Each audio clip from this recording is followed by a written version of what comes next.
O ministro do Supremo Tribunal Federal e presidente do TSE, Superior Tribunal Eleitoral, Alexandre de Moraes, resolveu conceder liberdade condicional a 130 cidadãos brasileiros que se encontravam politicamente presos em virtude das manifestações do dia 8 de janeiro.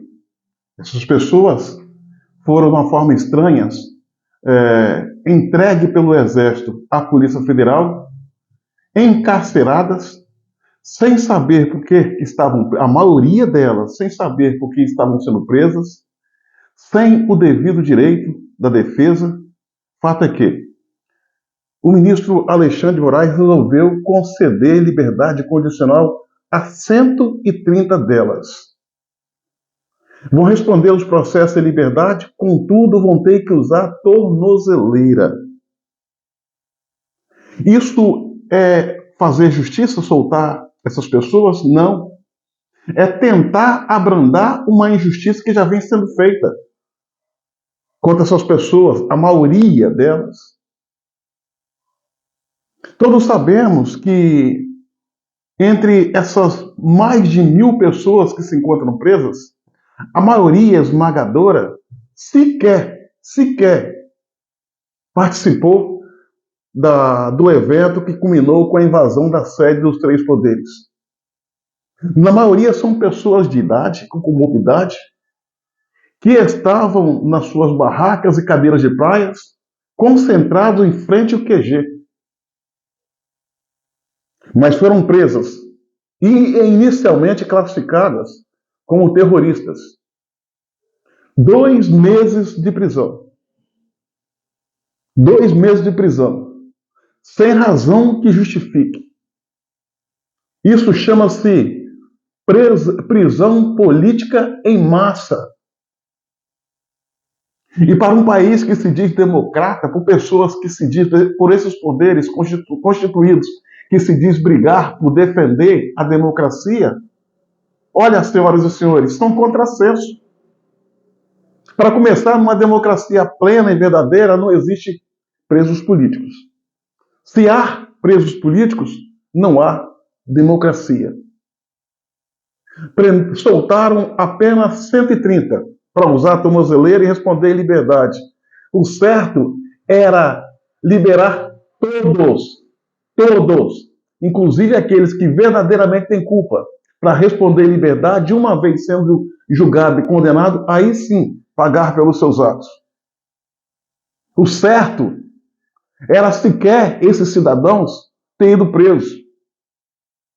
Soltá-los agora é só uma questão de corrigir uma brutal injustiça que foi feita com essas pessoas.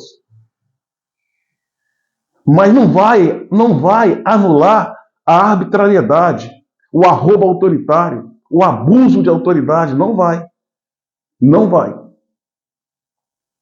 E é justamente por esta razão que a CPMI, Comissão Parlamentar Mista de Inquérito, tocada pela Câmara e pelo Senado, é bem-vinda. Muito bem-vinda.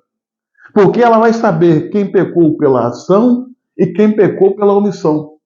Todos que têm parcela de culpa nesse ato, quer seja pela ação, quer seja pela omissão, tem que responder.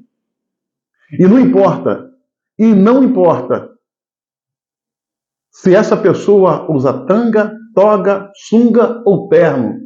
Todos que têm a sua parcela de culpa neste ato têm que pagar.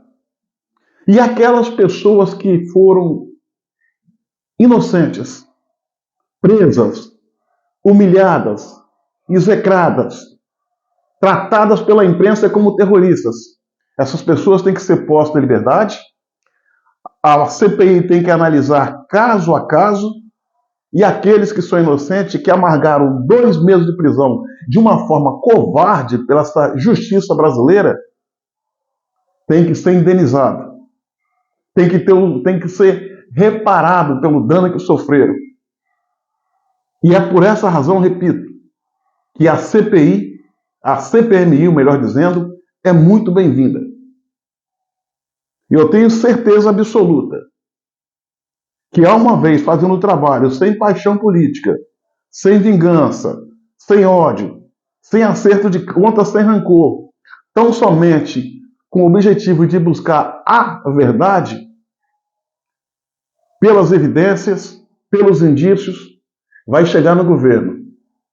Presidente Lula, Flávio Dino e outros tiranos disfarçados de governantes e democratas desse país. Essa prisão foi a maior agressão que aconteceu contra todos os brasileiros. Não se justifica que ainda há presos, embora tenha liberado 120, 130. É pouco. Tem que liberar todos. Tem que liberar todos. E aqueles que decretaram essas prisões de forma arbitrária,